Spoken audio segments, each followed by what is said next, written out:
దేశాన్ని చాలా ఏళ్లుగా పట్టిపీడిస్తున్న సమస్య పేదరికం. దేశంలో పేదరికం తగ్గించేందుకు ఎన్నో ఏళ్లుగా ప్రభుత్వాలు ప్రయత్నం చేస్తున్నాయి. అయితే ప్రస్తుతం దేశంలో పేదరికం తగ్గుముఖం పడుతుందని నివేదికలు చెబుతుండటంతో దేశంలో నెలకొన్న పేదరికం గురించి మరోసారి చర్చ జరుగుతోంది.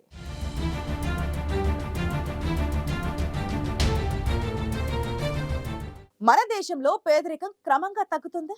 పేదల సంఖ్య తగ్గడానికి ప్రభుత్వాలు అమలు చేసే సంక్షేమ పథకాలే కారణమా? ప్రస్తుతం దేశంలో పేదరికం అత్యంత కనిష్ట స్థాయికి చేరిందా? మరి కొన్నేళ్లలోనే పేదరికం లేని దేశంగా భారత్ మారనుందా?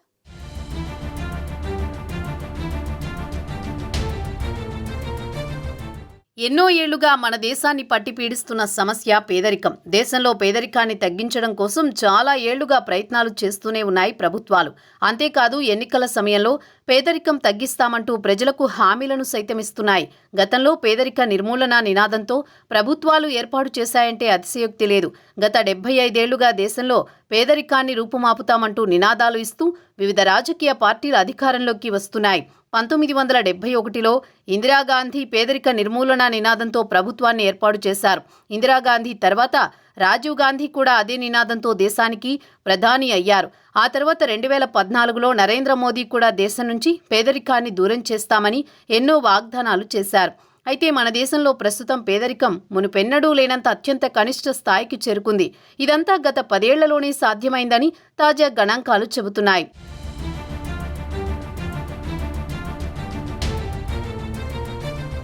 దేశంలో 2022-23కి సంబంధించిన అధికారిక వినియోగ వ్యయ డేటాను విడుదల చేసింది కేంద్ర ప్రభుత్వం. గత 10 ఏళ్లలో మన దేశానికి మొదటి అధికారిక సర్వే ఆధారిత పేదరిక అంచనాలను అందించింది. గత అధికారిక సర్వే 2011-12 నుండి ఈ సర్వేను నిర్వహించారు. దేశానికి సంబంధించిన తాజా డేటా లేకపోవడం వల్ల ప్రపంచ పేదరికం గణన నిష్పత్తులకు గణనీయమైన అనిశ్చితి ఏర్పడింది. దీంతో వినియోగ వ్యయాలను అంచనా వేయడానికి మన దేశం 2 వేర్వేరు పద్ధతులను ఎంచుకుంది. ఒకటి యూనిఫామ్ రీకాల్ పీరియడ్, రెండవది సవరించిన తర్వాత ఖచ్చితమైన మిశ్రమ recall period. Uniform recall period పద్ధతి 30 రోజుల ఏకరీతి రీకాల్ వ్యవధిలో గృహాల వారి వినియోగ ఖర్చులపై సర్వే నిర్వహించారు.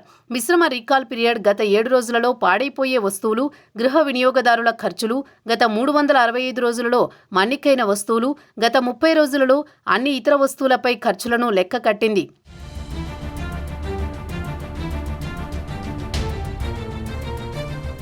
మన దేశం అధికారికంగా 2022-23 సర్వేతో ఇతర దేశాలతో ప్రామాణికంగా మిశ్రమ రీకాల్ పీరియడ్కి మార్చడం జరిగింది. అయితే ఇది గతంలో 2 పద్ధతులలో ప్రయోగాలు చేసింది.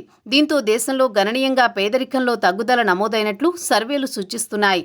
2011-12 నుంచి సంవత్సరానికి వాస్తవ తలసరి వినియోగం పెరుగుదల 2.9% నమోదైంది.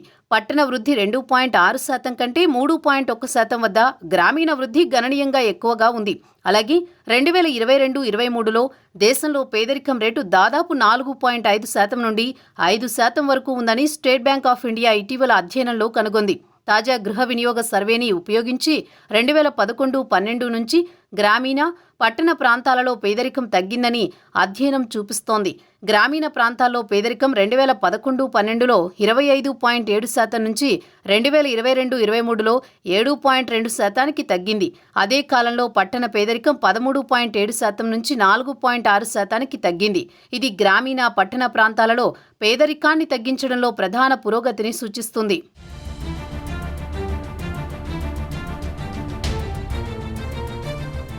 గత 9 ఏళ్లలో 24.82 కోట్ల మంది భారతీయులు దారిద్ర్య రేఖకు ఎగువకు చేరుకున్నారని నీతి ఆయోగ్ కొత్త నివేదిక చెబుతోంది. ఉత్తరప్రదేశ్, బీహార్, మధ్యప్రదేశ్, రాజస్థాన్లలో పేదరికంలో అత్యధిక క్షీణత నమోదైంది. తాజా నివేదిక ప్రకారం గత 9 ఏళ్లలో బహుమితీయ పేదరికం 17.89% తగ్గింది. ఎందుకంటే ఈ పరిస్థితుల్లో నివసిస్తున్న వారి సంఖ్య 2013-14లో 29.17%గా ఉంది.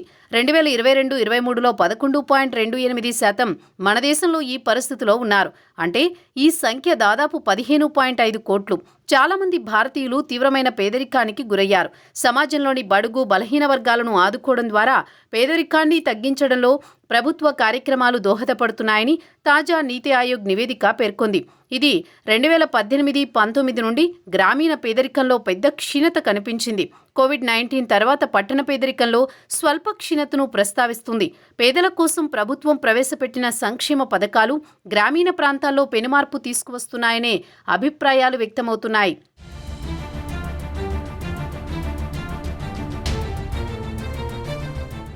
తాజా అధ్యయనం ప్రకారం కొత్త దారిద్ర్య రేఖను గ్రామీణ ప్రాంతాలకు 1622 రూపాయలు, పట్టణ ప్రాంతాలకు 1929 రూపాయలుగా నిర్ణయించింది.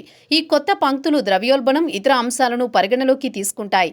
2011-12 డేటాతో పోలిస్తే ఆర్థిక పరిస్థితులు, వ్యయ విధానాలను ప్రతిబింబిస్తాయి. పేదరికాన్ని తగ్గించడంలో, ఖర్చు చేసే అలవాట్లను మార్చడంలో సానుకూల పురోగతి ఉన్నప్పటికీ మన దేశం 2014 నుండి దారిద్ర్య రేఖను నిర్ణయించే విధానాన్ని మార్చలేదు. గతంలో పేదరికం తగ్గించేందుకు మన దేశానికి 30 ఏళ్లు పట్టింది. ఇప్పుడు 11 సంవత్సరాలలో అదే విధంగా పేదరిక స్థాయిలు తగ్గాయి. గ్రామీణ ప్రాంతాల్లో సాపేక్షంగా అధిక వినియోగం పెరుగుదల ఆశ్చర్యం కలిగించింది. అనేక రకాల ప్రజానిధులతో కూడిన కార్యక్రమాల ద్వారా పునర్విభజనపై బలమైన విధానం ఉంది.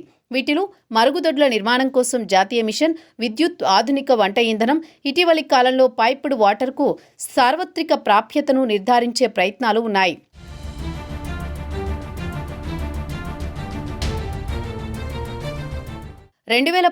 ఆగస్టు 15 నాటికి భారతదేశంలో పైప్డ్ వాటర్కు గ్రామీణ యాక్సెస్ 16.8% ఉంది.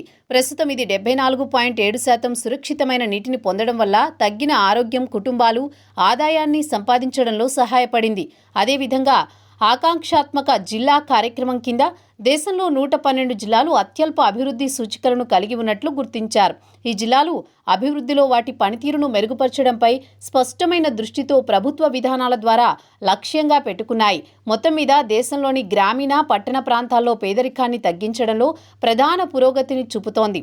ప్రభుత్వ మద్దతు, ప్రజల డబ్బు ఖర్చు చేసే విధానంలో వచ్చిన మార్పులే దీనికి కారణంగా తెలుస్తోంది. పేదరికాన్ని తగ్గించడంతో పాటు అందరి జీవితాలను మెరుగుపరిచేందుకు ప్రభుత్వం చేస్తోన్న కృషి స్పష్టంగా కనిపిస్తోంది. అదే సమయంలో ప్రస్తుత ఆర్థిక వ్యవస్థకు సరిపోయేలా మనం సాధారణంగా దారిద్ర్య రేఖను ఎలా గణిస్తామో, ప్రజలు డబ్బును ఎలా ఖర్చు చేస్తారో నవీకరించాలని కూడా అధ్యయనం సూచిస్తోంది. తాజా నివేదిక ప్రకారం దేశంలో పేదరికం తగ్గుతుండడం శుభపరిణామమే. అయినప్పటికీ దేశంలో పూర్తిగా పేదరిక నిర్మూలన చేయాల్సిన అవసరం ఉంది.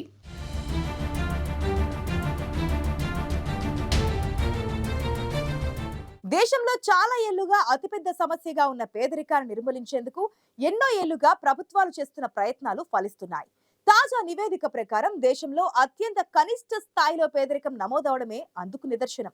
అయితే దేశంలో పూర్తిగా పేదరికం నిర్మూలించాల్సిన అవసరం ఉంది.